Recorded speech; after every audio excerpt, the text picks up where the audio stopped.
Kia ora team, I'm Coach Ray and welcome along to my half marathon course guide for the Queenstown Half Marathon. This guide is going to take you through a whole range of key features in terms of course insight, pacing advice, performance tips, and it's for athletes running the Queenstown Half Marathon this weekend. I'll be there, hope to see you there too. It's a fantastic event. What makes it so great? It's kind of downhill. There's a few undulations to keep you honest, but you start higher than you finish, and it's a fantastic venue. Let's have a look at the course. So you start out here in Hunter Road, run down onto Lower Shotover Road, and then onto the Queenstown Trail, which you pretty much follow the whole way back into Queenstown, around the gardens, and then finishing at the recreational ground. As you can see, the elevation, start high, and you typically run downhill. There's these undulations here that climb up a little bit and then drop down and climb up a little bit, but there's nothing major. It's a fantastic course and arguably one of the most scenic courses, except for when you go past the oxidation ponds. But the rest of it is pretty damn great. General strategy for those running the event is to have consistent effort, have a conservative start and build your pace ever so slightly throughout the event, leaving you nice and strong so you can finish and have a successful event. Let's have a look at what I call third pacing strategy. This is where we break the half marathon into thirds, roughly 7 kilometers each. That first 7 kilometers starting off with a nice steady running pace. Excuse me. The middle 7 kilometers at a faster pace, and then the final 7 kilometers is your fastest pace. Now that opening 7 kilometers takes you to the oxidation ponds, so when you get there, that's when you increase your pace. The next 7 kilometers takes you until you get to Frankton Beach, or towards the end of Frankton Beach, about where you start, and you bend round and you start paralleling Frankton Road. And then that final 7 kilometers, that's when you're running at your fastest pace. If you're relatively fresh, in those last few kilometers, increase your pace some more. And 3Ks to go is when you get onto Park Street, just prior to going around the gardens and to that finish line. So if you're going to Queenstown to run a sub 2 hour, which is an average of 5:41 per kilometer, I recommend you start nice, calm and steady. Now there's going to be faster runners there that will run away from you. Let them run away from you. Don't get caught up in their pace, because it's their pace, not your pace. Focus on your cadence and keeping a nice tall posture. What I mean by that is stay nice and upright, nice and tall. Imagine a puppeteer pulling puppet strings up, keeping you nice and tall. As you get tired during the race, you're likely to round your shoulders, hunch your head, and close down your airway. If your airway is up and open with a vertical posture, that oxygen is easy to get into your lungs, where it can be distributed to the running muscles. If you're hunched over, it's going to be harder for air to get into the lungs, and therefore you'll have less oxygen available. So run your own race, don't get swept up too early. What I recommend you do is aim for the opening 7 kilometers, targeting 5 minutes 50 per kilometer. Once you get to the oxidation ponds, increase your pace to 5:40, and then that final 7 kilometers, aim for 5 minutes 30 or faster, and that will have you finish comfortably under 2 hours. For those going to Queenstown aiming for a sub 150, that's an average of 5:12 per kilometer. Similar strategy. Don't try and bank time. Stick to your pace targets, not to other people's. Stay strong through the aid stations and watch for your pace to drift off late in the race. My recommendation is to start off holding 5 minutes 20 per kilometer.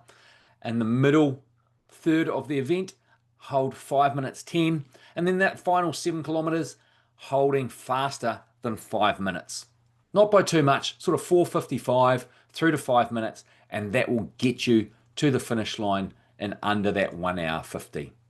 Those that are a little bit quicker and wanting to go under 1:40, you'll need to average 4 minutes 44 across the whole half marathon. Stay relaxed early, hold your rhythm, use other runners and groups around you if possible, and focus on that last 5 kilometers. The opening 7 kilometers, I recommend a 4:55 pace. increasing to 4:45 pace, and then those final 7 kilometers, aim for that sort of 4:30 to 4:35 pace to bring you home nice and strong under 1 hour 40. Now, for the faster amongst you that are aiming for sub 1:30, hopefully you're wearing a pink bib for your race number. You need to average 4:17 per kilometre. I know this slide says 4:15, but that's giving you a fudge factor to make sure you are comfortably under that 1:30. Make sure you have a controlled start, strong through the middle, and then a nice tough push through to the finish. Make sure you hold back, sit in, and only surge towards the end. Now, if you run with heart rate or run as opposed to pace, flick me a message and I can help give you some guidance on what is going to be appropriate for you based on your previous efforts so that you can achieve your outcome by targeting running power or heart rate and still be successful at Queenstown. But for those using pace, the opening 7 kilometers aim for 4:25, increasing to 4:15 through the middle third, and then that final third, sub 4 minutes, 4:05, nice and fast, bringing it on home to achieve your goal. Now, to help achieve your goals, there's a few mental tips I recommend. Starting a couple of days out, I recommend using the link down in the description and printing out my self-psych form, using it pen and paper and physically writing your answers on that paper. Sit down Thursday night, Friday night maybe, 20 minutes, 30 minutes by yourself, some quiet time, thinking about your race through the form each step of the way so that you can develop your race plan and it helps cement it in your head so that if something was to go wrong on race day, you've thought about some options. What if this happens? What if that happens? How am I going to survive? How am I going to get through? What am I going to do to continue to achieve your goal? So there's a whole lot of options in there. Write your answers down. That really helps consolidate them. So click the link in the description, download that self-psych form, and go have an amazing race. Not just the self-psych form, but there's a few other things you can do. I do recommend visualization, particularly as you're trying to sleep the night before. Visualize some of the key points of the race. Getting the bus to the start line. What it's going to be like prior to this race start. What's the race start going to be like? What are some of the key points? The aid stations, different points, the shot over coming down the Kawerau River. All those key points, making your way through the garden, and then finally coming up into the recreation ground, looking at your watch, seeing it say 1:59, and you know that you're going to get there in under 2 hours. Or maybe it's saying 1:39 and you're getting there in under 1:40. Whatever your goal is, visualize those key points of the race, visualize your success. And visualization can be a lot more than just what it looks like. Also imagine what it sounds like. Are there any key smells? The oxidation ponds have some. Not necessarily the key point of the race that you need to visualize, but if you're using that to increase your pace, that might be a cue for you to remind you to do that at that point. So have a playthrough in your mind of how the day is going to go to achieve your event successfully. What I often go to is when the going gets tough, the tough get going.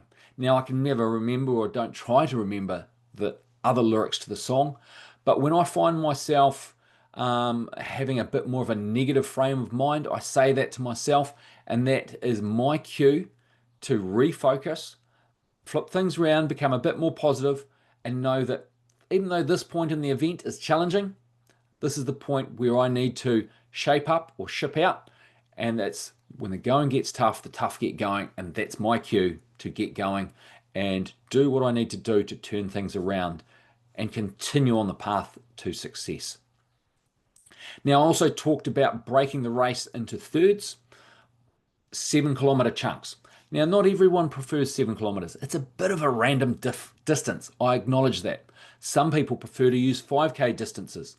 There's 4 5Ks to do, plus a little bit extra. That works very well for a lot of people. What I don't recommend you do is break it into 21.1 1 kilometer chunks.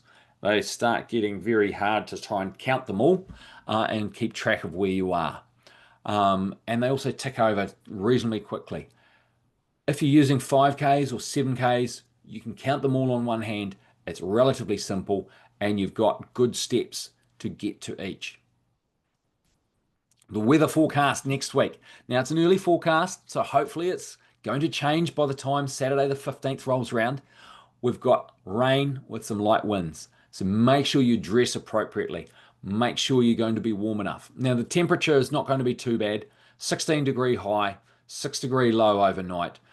With obviously the rain, there's a 30% chance it's going to be greater than 10 mils. It's not a massive amount of rain, depending on where you come from. But be prepared for any weather conditions, and yeah, just go out and enjoy the event regardless of the weather conditions. In the aid stations along the course, they've got pure electrolyte along with water. If you need a top up on fuel, the electrolyte drink has carbohydrates in it, will help fuel you along. If you get a very empty tank, you hit the wall. If you're not familiar with pure, a lot of people say, oh, I can't drink it, I'm not familiar with it. If you've hit the wall, you just want energy in your system. Drink it. If you are going along nicely and you don't need carbohydrates and electrolytes, just keep drinking the water. Pure is a great product. It's very tolerable by most people. So if you do need to start using it during the event and you've never tried it before, you should be fine. No promises, but most people will be.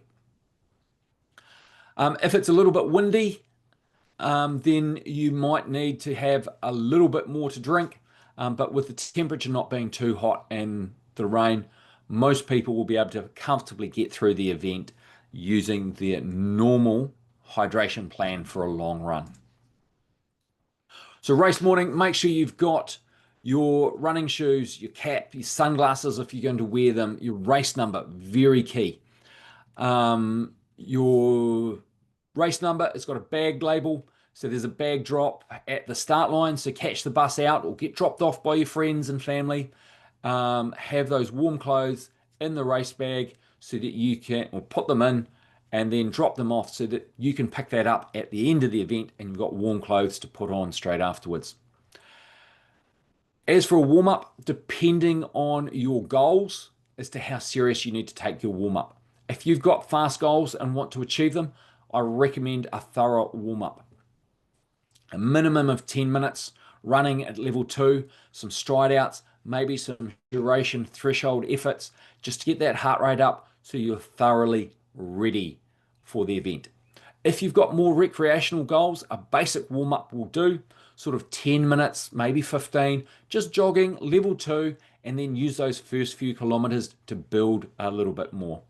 Race morning, there's going to be plenty of queues for the toilets, both at the recreation ground and at the race start once you get off the bus or have been dropped off. Start time's 8 o'clock. Make sure you are on the start line in a good position, ready to go at 7:50. Get into the toilets nice and early. Use them to avoid the queues. Also, buses, I can't remember what time they start. I think it's 5:45 in the morning. And then as soon as the bus fills up, it'll leave. The next bus will leave. And that keeps going through until 7 o'clock. So it'll mean that everyone gets to the start line. So make sure you get on a bus relatively and just get out to the start and be ready. Final few kilometers, finishing strong, dig deep over that last 2 to 3 kilometers. Remember, once you get to Park Street, just before going around the gardens, you come off the trail and the road or the street is right there, still right on the lake edge. 3 kilometers to go. Start picking that pace up, finishing really strong. Give it everything you've got with 1 kilometer to go. So once you get round the gardens, round the head into Queenstown Bay and start coming back into town, that's 1 kilometer to go. So start giving it everything you've got there.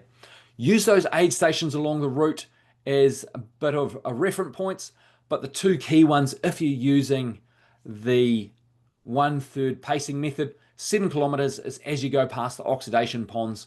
The 14 kilometer mark is at the end of Frankton Beach when you start to parallel Frankton Road. Go out there, have a fantastic day, achieve your goals. Add your comments below. Let me know if you're going to be in Queenstown. Keep an eye out for me. I'll be wearing Qwik Kiwi singlet. Might be a blue one matching this with the stripes on the front, or it might be my bright pink one. I haven't planned it. It'll be whichever I put in my bag when I pack later on this week. Say good day to me if you see me before the race, after the race, or even if you're running beside me during the race, say good day.